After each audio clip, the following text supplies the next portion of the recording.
Remove the aerator or screen from the faucet.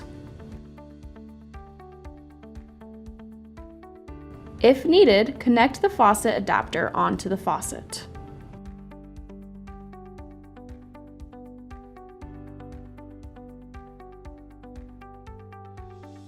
Connect the diverter valve onto the faucet or faucet adapter.